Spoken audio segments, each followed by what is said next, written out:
حي على الفلاح.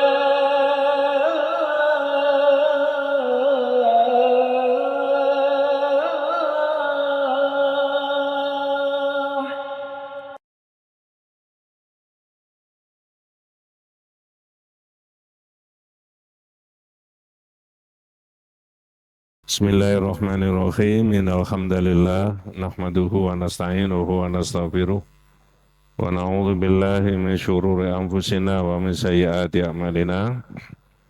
May yahdihillahu fala mudhillalah wa may yudlil falan tajida lahu waliyyan mursyida.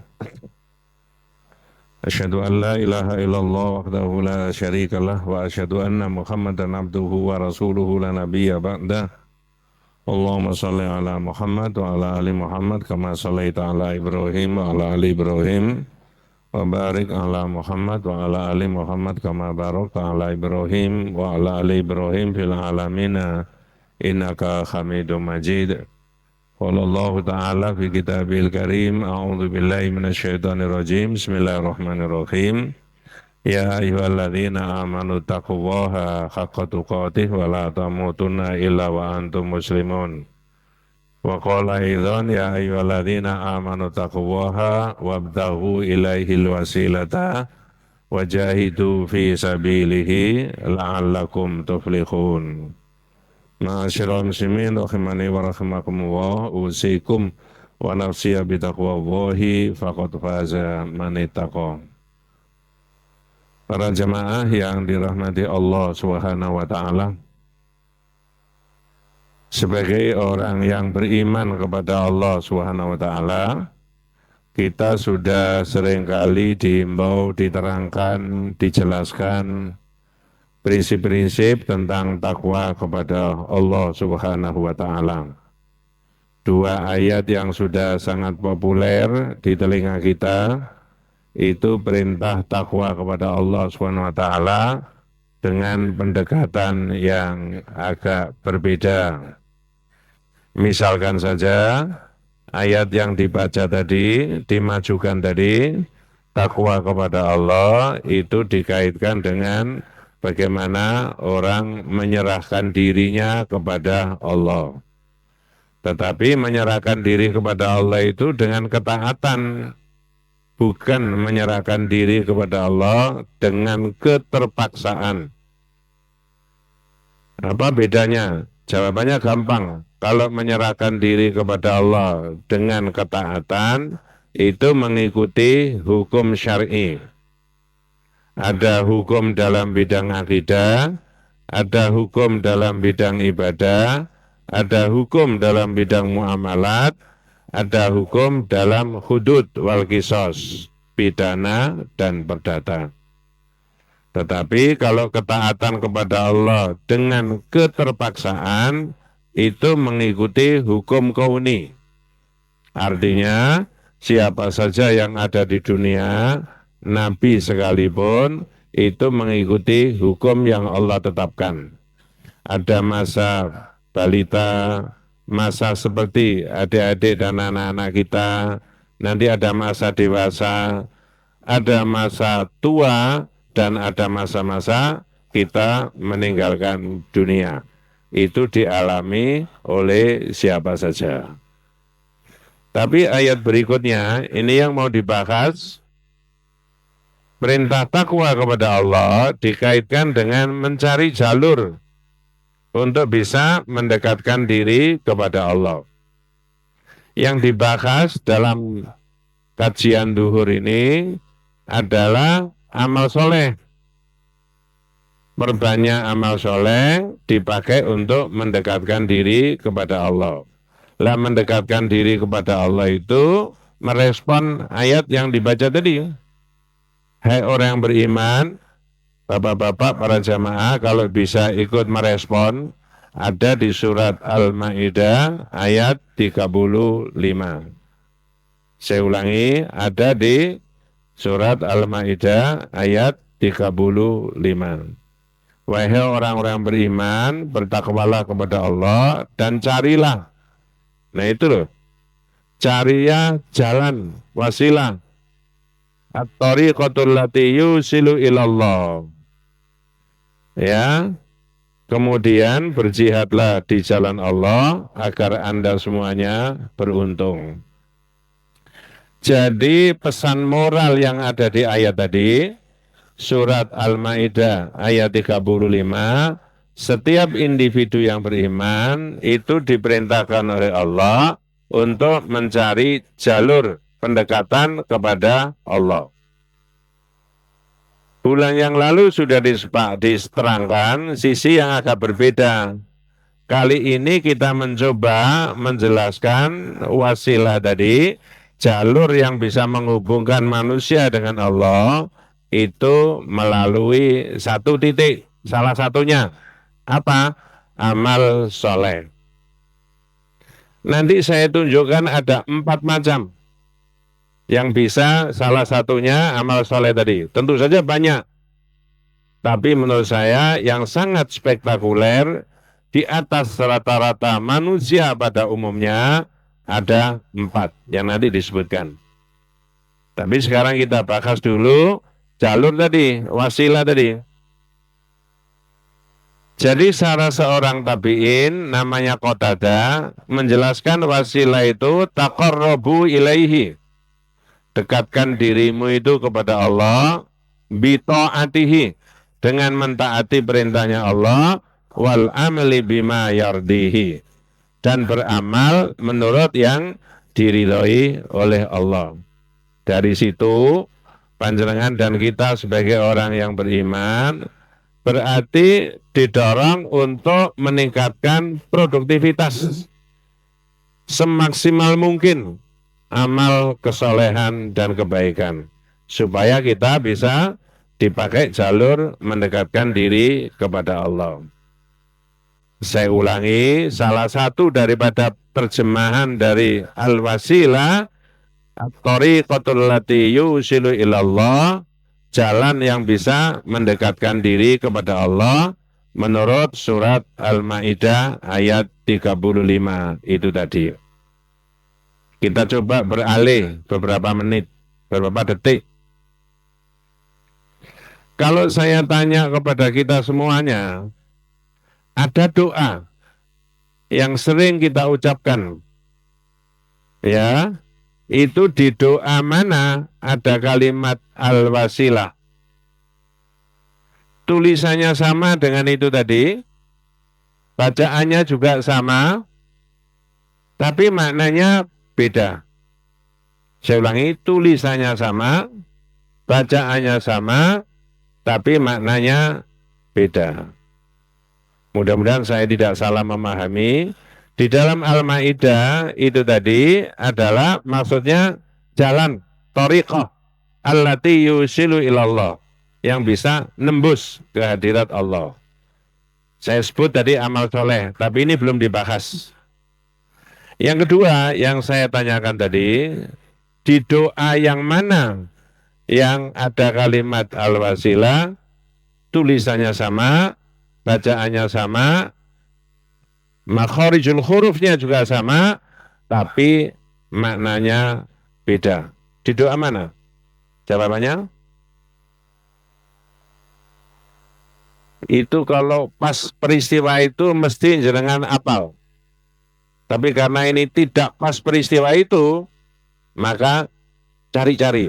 Nah, bukan tidak apal, cari-cari. Jawabannya di mana?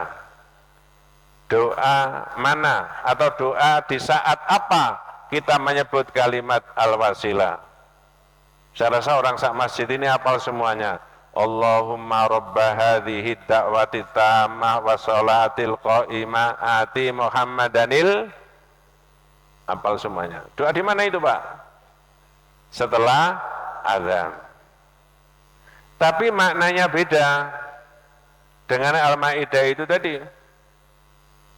Kalau yang didoa setelah azan itu maknanya kan bahasanya ati Muhammadanil wasilah. Berikan Nabi Muhammad al-wasilah. Al-qa'atu fil jannati, yaitu tempat yang khusus yang berada di surga. Ya. Nabi Muhammad sallallahu alaihi wasallam dawuh, Ya, dalam hadis yang sahih, "Tsumma sallallahu liyal wasilah." Kemudian setelah doa itu tadi, saya tidak membaca hadisnya berkaitan dengan doa, mohonkanlah kepada Allah agar aku dapat wasilah. Maka bahasanya di doa, ati Muhammadanil wasilah. Ya Rob, ya Allah, kata Rasulullah tadi, ya, salullaha liyal wasilah. Mohonkan kepada Allah agar aku dapat wasilah. Fa innaha manzilatun fil jannah. Itu tempat yang spesial di surga. Ya, la tambaghi illa li abdin min ibadillah. Tidak akan bisa mencapai ke situ dari hambanya Allah. Wa arju an akuna ana huwa.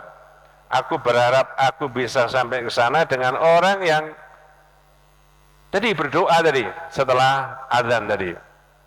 Faman sa'aliyal wasila khallat lahu syafa'ah. Jadi siapa yang mendoakan Rasulullah dalam doa setelah azan tadi, insya Allah dalam hadis ini besok dapat apa? Syafaatnya Nabi kita Muhammad SAW. Para jamaah sekalian, jenengan dan saya harus jitu, harus tepat ketika ada orang tanya, misalkan ada orang yang tidak beragama Islam tanya sama kita, itu Nabi Muhammad itu belum selamat ya? Kok dimintakan doa oleh umatnya seluruh dunia supaya mencapai derajat yang tinggi di surga? Jenengan dan saya menjawab dengan menggunakan dua pendekatan. Satu, kita membaca doa-doa untuk Nabi Muhammad atau membaca sholawat untuk Nabi Muhammad, itu bukan maknanya Nabi Muhammad itu tidak selamat, tapi maknanya meyakinkan kita yang membaca itu bahwa Muhammad itu Shallallahu Alaihi Wasallam bukan Tuhan. Di dalam dirinya tidak ada unsur-unsur yang boleh dituhankan. Kalau Allah tidak boleh didoakan doa keselamatan kepadanya. Nah, karena Nabi Muhammad itu hakikatnya manusia seperti manusia pada umumnya, maka untuk meyakinkan kita yang membaca, yaitu di dalam diri Nabi Muhammad tidak ada unsur-unsur yang bisa dituhankan. Kalau ada unsur yang dituhankan, tidak boleh dibacakan doa Allah satu-satunya. Yang kedua adalah maknanya orang kalau membaca sholawat tadi, termasuk doa setelah azan tadi, itu maknanya adalah kita ini dengan melafalkan kalimat-kalimat itu, kita ini adalah beribadah kepada Allah. Jenengan baca Quran itu juga beribadah, membaca hadis dawuhnya Rasulullah juga ibadah, membaca doa itu juga begitu. Nah, kembali lagi kepada yang pertama tadi, ya. Jadi orang Islam itu dirangsang, dianjurkan, disuruh untuk memperbanyak amal soleh sebanyak-banyaknya sebagai wasilah antara manusia sama Allah. Ayat yang sudah sangat populer, jenengan juga hafal, faman kana yarju liqa'a rabbih falyamal amalan sholihan, ya, wala yusyrik bi ibadati rabbih ahada. Siapa yang ingin berjumpa dengan Allah, ya khafu azab rabbih, takut terhadap azabnya Allah, yarju thawabihi, itu mengharapkan balasan dari Allah, hendaklah orang itu beramal kebaikan, amal soleh. Nah, para jamaah sekalian, saya sebutkan ada 4 amal soleh yang kita temukan, 3 di hadis, 1 di Quran. Tentu saja masih banyak sekali, dan itu bisa dipakai untuk tadi mendekatkan diri kepada Allah. Mudah-mudahan tidak salah, saya pakai istilah yang beda, istilah yang lain. Amal soleh yang akan disebutkan ini nanti, itu dengan bahasa paling gampang dipakai barter. Apa barter itu, Pak? Tukar menukar. Yang ada problem itu kita, ada masalah itu kita, ada masyakot, ada kesulitan itu kita, tapi yang bisa menyelesaikan itu adalah Allah. Nah itu kita pakai amal soleh. Nah para jemaah sekalian, satu yang ada di hadis ini sudah sangat populer. Dengan kalau membaca di Riyadhus Shalihin, hadis nomor 12, kata Rasulullah ada 3 orang pemuda. Masuk di mana ini Pak? Masuk di gua. Lalu tiba-tiba pintu gua itu tertutup oleh batu yang sangat besar sekali. Muttafaqun alaih, sahih hadisnya. Zahirnya 3 pemuda tadi tidak bisa keluar. Kalau pakai bahasa kita, didorong-dorong dari dalam tidak bisa. Perbekalannya sudah semakin habis. Hanya hitungan hari barangkali akan habis masa hidupnya. Tapi kata Rasulullah SAW, salah satu di antara orang itu ngomong begini, innahu la yunjikum min hadhihi sakhra illa an tad'ullaha bisolihil a'mal.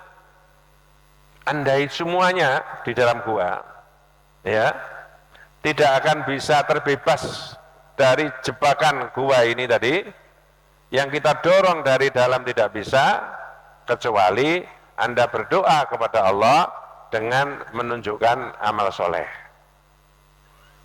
Inilah yang saya sebutkan mulai dari awal tadi.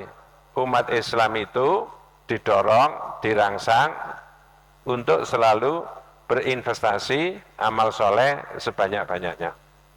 Nanti kita bisa barter, tukar menukar sama Allah Subhanahu wa ta'ala. Lalu 3 orang tadi menunjukkan amal solehnya kepada Allah. Saya pakai bahasa Indonesia supaya gampang dipahami. Pertama, apakah istimewaan orang pertama ini? Dia mengaku saya punya orang tua yang setiap hari saya melayani orang tua saya. Tiap hari saya menyiapkan air susu untuk diminum bapak ibu saya.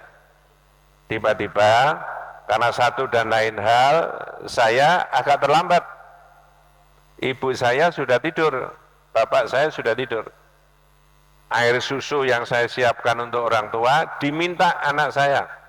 Sampai menangis-nangis, merengek-rengek, tidak saya berikan. Karena ini untuk ini. Coba tak potong dulu. Saya tidak bermaksud suudon. Tapi kira-kira bahasanya orang sekarang, ketika air susu sudah disiapkan untuk ibunya dan bapaknya, tapi ternyata bapak ibunya sudah tidur, terus air susu ini diminta oleh anaknya, kira-kira pikirannya orang sekarang, ya sudah kamu minum lagi dulu, nanti ibu sama bapak kita buatkan sendiri. Tapi ini tidak begitu. Sudah sejak awal niatnya untuk orang tua. Apapun tidak boleh. Walaupun diminta anaknya. Coba baca hadisnya nanti sama sarasnya itu. Ya. Tiba-tiba kemudian menunggu sampai bapak ibunya bangun, baru disajikan untuk itu. Kata temannya yang kedua, ini amal soleh luar biasa. Anak tadi berdoa, Allahumma in kuntu fa'altu dzalika ibtigha'a wajhika fafarrij anna ma nahnu fihi min hadhihi sakhra. Ya Allah, kalau apa yang saya lakukan setiap hari untuk orang tua saya ini adalah saya niatkan mencari ridho-Mu dengan keikhlasan mengharapkan pahala-Mu, keluarkan kami dari jebakan gua tadi. Pintu gua yang tertutup oleh batu yang besar. Nabi tidak pernah berdusta. Tiba-tiba batu itu bergeser, tapi belum bisa keluar. Perhatikan orang kedua. Temannya yang kedua bilang, saya sebagai pemuda sehat jasmani, rohani, sosial, spiritual, saya pernah punya rasa cinta sama anak anaknya paman saya, sepupu. Sudah sangat amat cintanya. Sungguh saya kepengen berzina sama dia. Tapi dia menolak. Tiba-tiba dengan perjalanan waktu, ya, dia itu kemudian butuh sama saya. Pikiran saya, ini sungguh kesempatan. Saya ingin dekat sama dia, saya ingin berzina sama dia, tapi menolak. Dalam perjalanannya waktu, dia butuh saya. Maka saya pakai kesempatan. Ceritanya di hadis tadi, kata Nabi, entah bagaimana caranya, naudzubillah min dzalik, mudah-mudahan keluarga kita dan kita semuanya diselamatkan oleh Allah. Anak itu sudah hampir berzina. Tapi yang perempuan membisikkan kalimat, ittaqillah, takutlah sama Allah. Sampai tidak boleh mengurai kancing baju saya. Kalau tidak dengan cara yang benar. Anak itu lari. Nah, jadi berbuat zina. Itu di dalam kitab Firqatun Najiyah wa Taifah Al-Mansurah, amal soleh tapi dimensinya tarkul ma'asi. Ini dianggap meninggalkan kemaksiatan. Ada kesempatan untuk maksiat, ada kesempatan untuk berbuat yang tidak baik, tidak ada orang lain yang tahu. Dohirnya itu leluasa dia berbuat begitu, tapi kemudian ditinggalkan. Tarkul ma'asi, meninggalkan kemaksiatan. Kemudian sama temannya disuruh berdoa, Allahumma ya Allah, in kuntu fa'altu dzalika ibtigha'a wajhika, ya, fafruz anna ma nahnu fihi. Ya Rabb, ya Allah, kalau yang saya lakukan tadi, ada kesempatan berzina, tidak ada orang lain sama sekali, zahirnya tidak akan ada orang tahu, tapi tidak jadi. Kalau itu amal soleh, saya niatkan itu untuk mencari ridhamu, ya, maka keluarkan kami dari jebakan gua tadi. Tiba-tiba kata Rasulullah SAW bergeser, tapi 3 orang pemuda tadi belum bisa keluar. Tinggal 1. Yang 1 bercerita panjang lebar. Saya pernah mempekerjakan seseorang. Tiba-tiba ada salah satu orang karyawan yang duitnya masih saya bawa. Tak cari-cari kemana-mana tidak ada orangnya.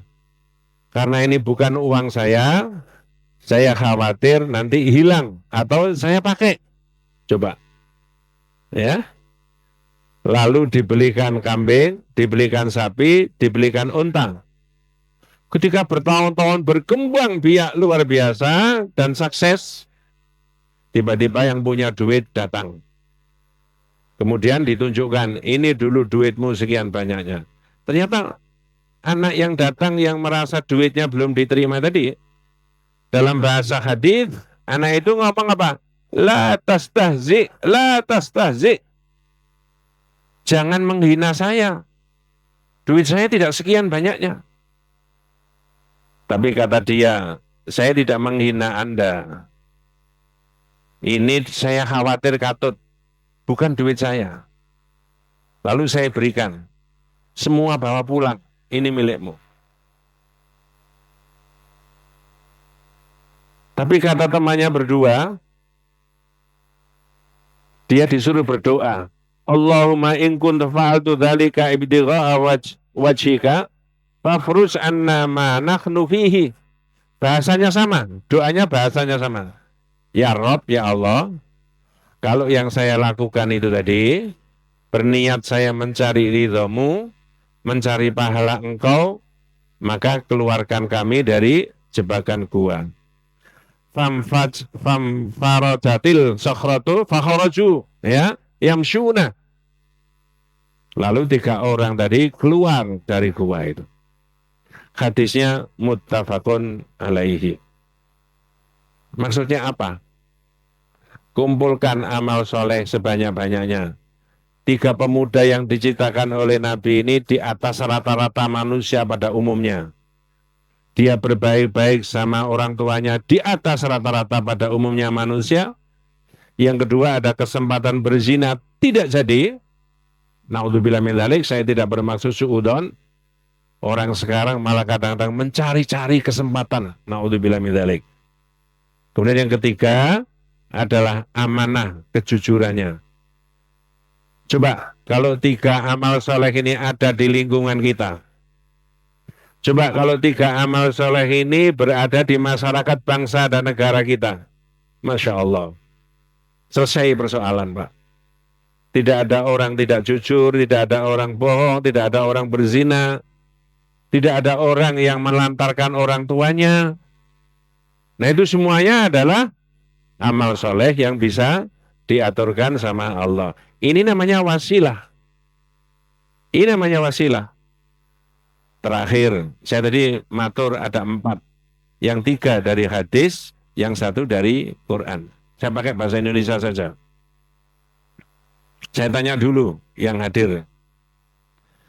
Siapa namanya dalam cerita Al-Quran, ayat Al-Quran, orang ini bergegas menuju perahu, kapal, tapi sudah penuh dengan muatan. Tapi ketika berlayar di tengah lautan, gelombangnya tinggi, anginnya kencang, menurut teori nakodanya, itu akan tenggelam semuanya.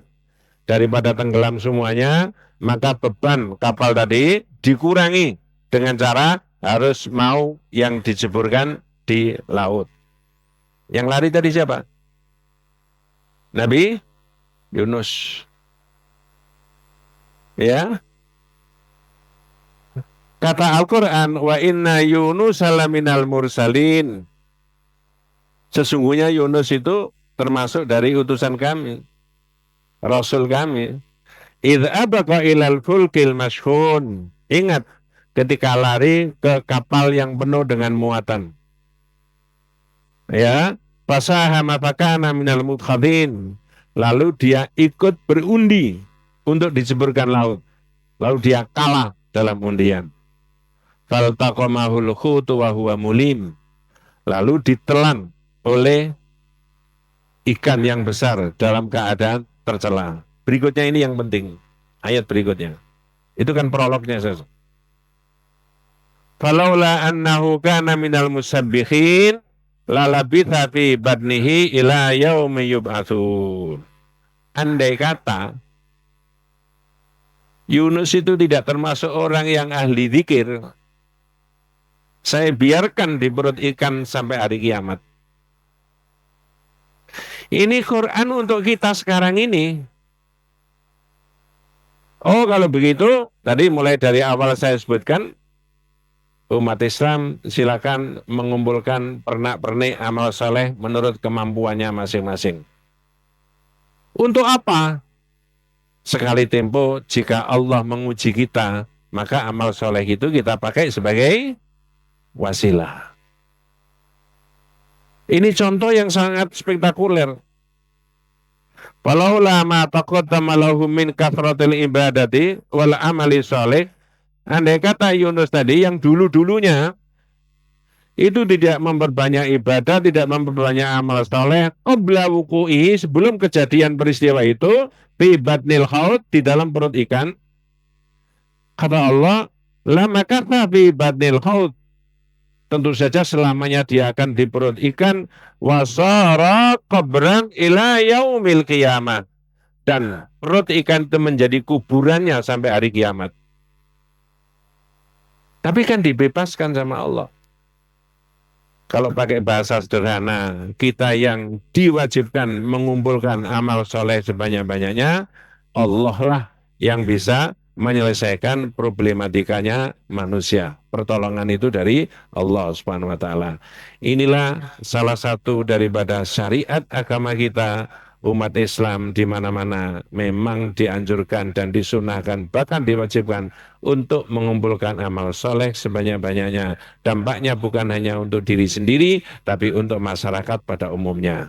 Berarti agama kita itu bukan agama keyakinan saja, bukan agama langit saja, tapi termasuk agama amal dan agama bumi. Wallahu a'lam. Kita tutup dengan doa kafaratul majelis. Subhanakallahumma wa bihamdika Asyhadu an la ilaha illa anta astaghfiruka wa atubu ilaik. Assalamualaikum warahmatullahi wabarakatuh.